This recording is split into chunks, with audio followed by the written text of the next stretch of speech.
And I will briefly tell you 5 causes. 5 causes that you should put in your mind starting from today. If you haven't planned anything for this month, think about these causes. These causes that the Prophet ﷺ listed, that every Muslim should attain and do these 5 causes to be forgiven. If not the 5, do 4. If not the 4, do 3. If not 3, do 2. If not 2, just do 1. 1 cause to be forgiven this month. And that is the bare minimum. Cause number 1. The Prophet ﷺ says, من صام رمضان إيمانا واحتسابا غفر له ما تقدم من ذنبه. Whoever fasts Ramadan with faith and seeking the reward from Allah, his previous sins will be forgiven. Think about it again. Whoever fasts, he's saying fasting, that you stop eating and drinking and seeking the reward from Allah subhanahu wa ta'ala, his previous sins will be forgiven. Imanan, with faith that Allah subhanahu wa ta'ala prescribed it. Wahtisaban, seeking the reward only from Allah subhanahu wa ta'ala. Not because you are fasting because of the culture, because the community is fasting, because your parents are fasting, because every one of you around you is fasting. No. Because the faith, you believe that Allah subhanahu wa ta'ala prescribed it. And also, I'm only fasting to seek the reward from Allah subhanahu wa ta'ala. That's why the Prophet sallallahu alayhi wa sallam says, Ramadan to Ramadan, كَفَّارَةٌ لِمَا بَيْنِهِمَا إِذَا اجْتُنِبَتِ الْكَبَائِرِ. Fasting the month from Ramadan and reaching the other Ramadan, whatever you have done between the 2 Ramadans are forgiven. Everything that you have done is forgiven as long as you have avoided the major sins. How amazing that is. That's cause number 1. Let's say you missed that. You did not do good in your fasting. Your fasting was horrible. Let's move to another cause, which is standing in prayer. The Prophet ﷺ gives us another chance. He says, وَمَنْ قَامَ رَمَضَانَ إِيمَانًا وَاحْتِسَابًا غُفِرَ لَهُ مَا تَقَدَّمَ مِنْ ذَنْبِهِ. He says, whoever stands in Ramadan, all Ramadan, unless you have a legitimate excuse for one of those nights. Whoever stands in the month of Ramadan with faith and seeking the reward of Allah subhanahu wa ta'ala, his previous sins are forgiven. Can you imagine if your fasting is bad, you have another chance that you come for Taraweeh, only putting in your mind that standing behind the Imam in Taraweeh is a cause to be forgiven for all your past and previous sins. Just standing, so simple.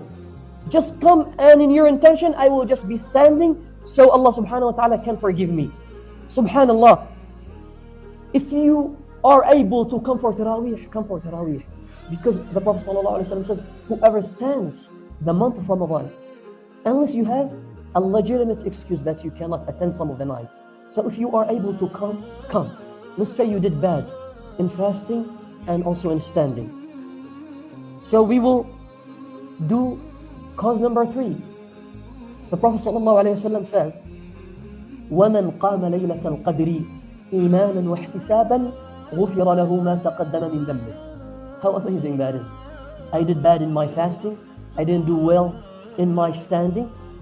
Then the 3rd opportunity, the Prophet ﷺ says, Laylatul Qadr. Whoever stands only Laylatul Qadr with faith and also seeking the reward of Allah subhanahu wa ta'ala will be forgiven. Ya Allah subhanallah. And we don't want to go into details about Laylatul Qadr because all of you know that Allah subhanahu wa ta'ala said, Laylatul Qadr khayrun min alfi shahr.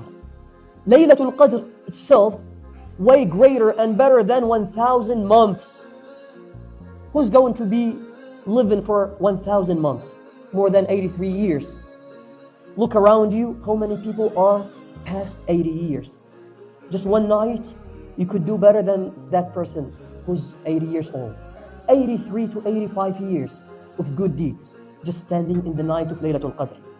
How about, brothers and sisters, you missed all those 3 causes. You are so desperate. And I think you are not lucky, subhanAllah, if you miss one of those big 3 causes. But let's say you miss those 3. Let's move to the fourth cause. The Prophet ﷺ says in the authentic hadith, لِلصَّائِمِ دَعْوَةٌ لَا تُرَدْ. The fasting person has a dua that is not rejected every single day.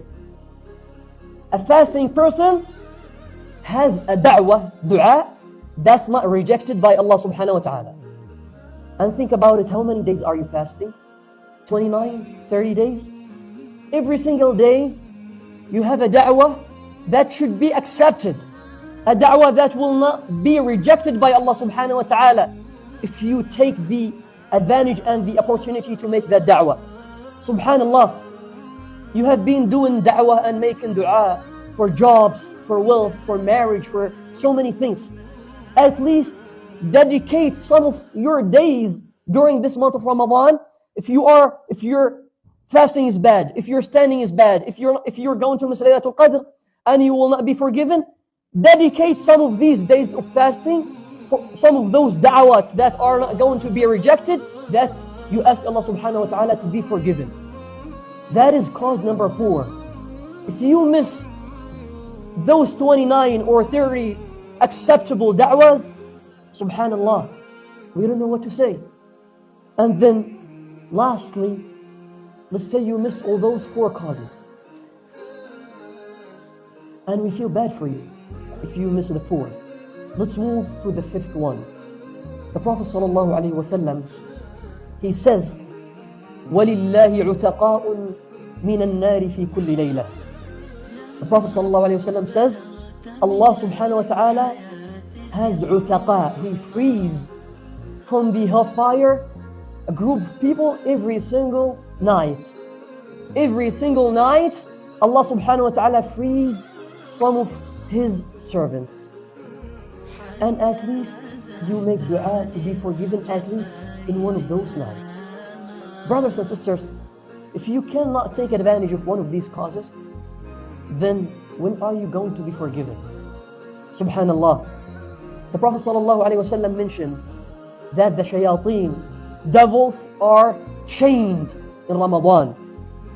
And the worst thing that you could do in your life is committing a bad deed, is committing a sin in Ramadan. You know why? Because the shayateen are chained, handcuffed.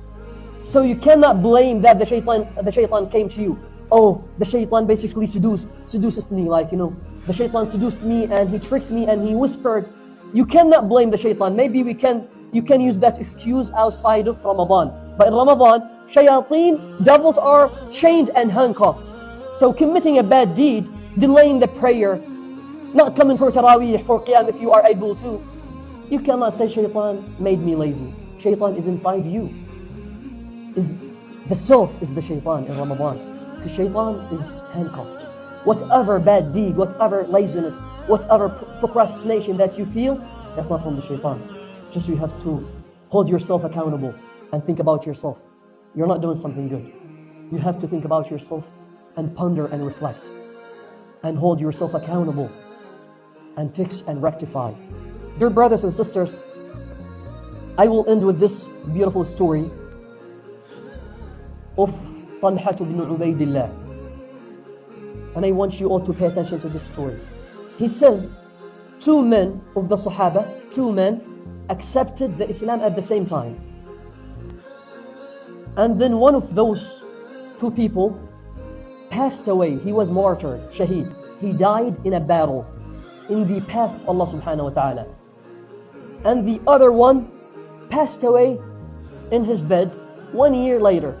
So the first one passed away as a martyr. He died as a martyr, as a shaheed. And the other one died as a normal death in his bed, but later on. So automatically, logically, who should be better in our standard as human beings? The shaheed, who sacrificed his life in the path of Allah subhanahu wa ta'ala. And then Talha ibn Ubaydillah, he saw a dream. And then he saw that the Sahabi, the companion who passed away in a normal way in his deathbed, he entered the Jannah before the shaheed, years before the shaheed. And you know bounties and the greatness of entering the Jannah even 1 minute before someone else. How about you enter the Jannah before someone by years and decades? And he says, I was shocked because the guy who died in his bed entered the Jannah before the Shaheed. How does that make any sense? And he went to the Prophet ﷺ the next day. He says, Ya Rasulullah, I saw such and such, and this person enters the Jannah before the Shaheed. How come? As we know, the greatest act is to die in the path of Allah subhanahu wa ta'ala. And then look at the answer of the Prophet ﷺ. He says, أليس قد مكث بعده سنة أليس قد أدرك رمضان فصامه وصلى كذا وكذا سجدة. He says, sallallahu alayhi wasallam, didn't he, that guy who entered the Jannah first, didn't he live for another year and he witnessed Ramadan and he prayed such and such and he made such and such a sujood? That was the answer of the Prophet sallallahu alayhi wasallam. One Ramadan elevated the rank of the person who died in his bed and made him enter the Jannah years before the person who died in a battle. So brothers and sisters, think about it. If you miss one of these causes, if you miss to be forgiven in this month, when are you going to be forgiven? أقول قولي هذا وأستغفر الله لي ولكم.